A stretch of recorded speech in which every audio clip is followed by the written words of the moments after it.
What's going on, everybody? It is Jackson from Dinger Dudes and JD Baseball Show. And today I have a very special interview with West Virginia baseball alum Jace Rinehart. Jace, thank you so much for taking time out of your day to do this interview. How's your day going? And by the way, congratulations on your MLB Draft League championship. Thank you. I appreciate it. It's going good and just excited to be here. Super excited to have you on. Now, obviously, you played for the West Virginia Black Bears. And speaking upon West Virginia, you happened to play there during your collegiate career, and you're from West Virginia. Is that correct? Yes. Yep, that's correct. Okay. So you started your collegiate career at USC Upstate. What made you choose West Virginia after, playing at USC Upstate for a couple years? Originally the plan wasn't to leave Upstate, but my head coach decided to move on, so I decided to hit the portal. And then West Virginia was just kind of the place for me. It fit. It was home. Family was there. They gave me, a good deal, good offer, and it was everything I was looking for. So. That's awesome to hear. Now, obviously, you had a phenomenal year last year, having a 320 batting average at West Virginia. It seemed like to be the right move. I want to ask you, obviously, going from USC Upstate, which is in the Big South Conference, to going to a Big 12 team such as West Virginia. Was there anything that kind of shaped you during your collegiate career that kind of built up your, I guess, maybe confidence during your collegiate career heading into West Virginia baseball? I think it was just about started setting an everyday routine and something I can look forward to and something I can go fall back on when I'm struggling. And then it was just carrying that over at West Virginia and doing the same stuff I did that gave me success at Upstate that would help me have success at West Virginia. Well, that clearly seemed to work, and I kind of want to speak upon your West Virginia experience. You had the opportunity to play for the regionals and the super regionals. What in the atmosphere, or maybe pressure, was added on playing from a regular season game to obviously having to play for regionals and super regionals? What's the difference personally for you? I mean, the atmosphere was completely different. Even though I'd been in some big crowds and stuff, and I'd played at Clemson before, actually, a lot at Upstate. The atmosphere, the fans were different. It was just a different level of intensity. But our coach always coached, we play free, we play loose, we play our game, we go all out no matter what. And I think just sticking to that helped us to, play our game and stick within ourselves. Now, I do talk to a lot of former collegiate athletes and professional athletes, and you mentioned previously how you had a routine continuously, obviously carrying on from USC Upstate to obviously West Virginia with the Mountaineers. Was there any pregame ritual routine that you personally stuck with? Like, was it like a hype song or a certain workout, a certain pregame meal that kind of stuck with you? Are you like a superstitious guy when it comes to pregame routines? No, I'm definitely not superstitious. I definitely stuck to some routines, though, pray the same time in the national anthem every day. And just my cage routine, my workouts before games, they were all pretty consistent. I wouldn't say I would get stuck in like superstitious mode, but I definitely was a pretty routine person. It's great to hear that because I get a lot of mixed reactions when I ask that question because some people say that they'd be listening to like Metallica and eating chicken nuggets one day to going to listening to Ari. For some reason, somebody said Ariana Grande. I think one of your West Virginia Black Bears teammates, Jason Bowman, said Ariana Grande for some reason. I don't know why. To eating chicken nuggets another day. So it's great that you had a different routine because. Personally, for me, when I played baseball, it wasn't a consistent routine. And now I kind of would speak more about your West Virginia experience, specifically with this last year. You recently graduated, correct? Yeah, so I just graduated at the end of this semester last spring. Okay. Okay. Yeah, I graduate next semester. So yeah, it's about ti same timeline. And I kind of want to ask you, at West Virginia, was there a specific like single game or play that stands out to you, even though you only spent like one singular year there? Is there anything that kind of sticks out to you, especially playing with the West Virginia Mountaineers? Um, out of this season, there was a couple games. Obviously, the Pitt game at home was awesome. That was one Hmm. of my favorite games ever, even though it wasn't a super close game. Just the meaning of that game for the state and the intensity that it brings and stuff, it really means something. Just, I mean, we just had the backyard brawl on Saturday, and Virginia pulled it out, and that means a lot to the state. And I don't think people outside of the state realize that, and they don't realize that like West Virginia University is our professional sports in this state, and Hmm. means a lot to people. There's people coming from the southern part of the state driving 3 or 4 hours just to come up to the Pitt baseball game in a midweek.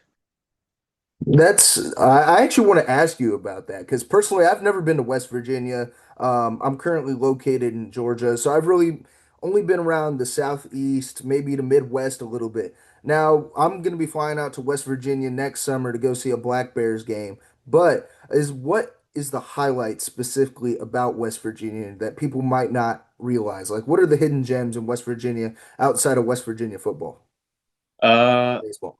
I think you have to get a pepperoni roll when you come in. Got to Hmm. try that.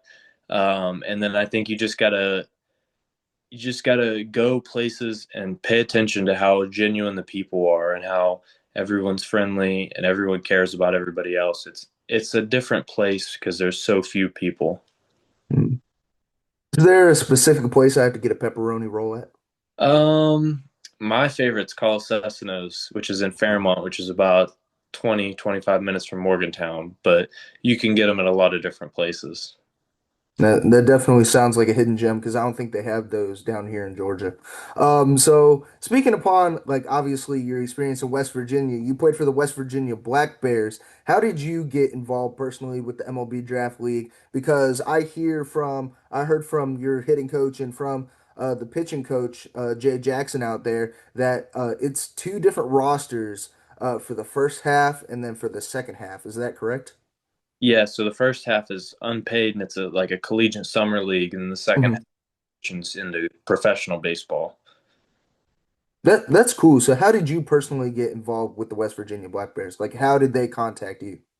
So after the draft, I was looking for a place to play, and that was kind of the next step for me was, um, not a couple months left in real independent baseball leagues, and this draft league is kind of like the place to go for seniors that don't have a place to play. So, Hmm. my agent reached out, and I reached out because obviously I'm around the field a lot because I played there, so I already knew some of the people, got in contact and was playing the next day. That's awesome to hear. Do you have any like exciting moments from this previous season in the MLB Draft League that you would like to share out to the viewers and whoever's watching? Um, yeah, there was some awesome things. I mean, just first being, my first kind of real experience with pro ball was awesome. Such a good group of guys, and it's a lot different than college baseball. And having them and allowing me to transition into pro baseball so easily, I think that was a big thing for me. And then I had a game where it was one of the first home games I'd played, and people that were, Mountaineer fans that had followed me had started catching on to that I was playing for the Black Bears, and they started coming to the games. And then I was able to walk the game off in the ninth.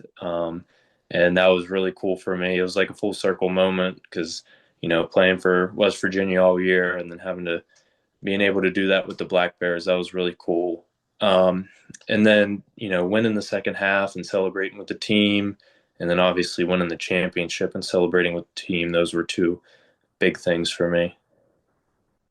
That's great to hear. And honestly, that sounds like a surreal moment because, to be honest, I stopped playing baseball in high school around like sophomore, junior year. I knew I wasn't good enough to make college ball, but the only reason that I can really see something like me happening that is MLB The Show.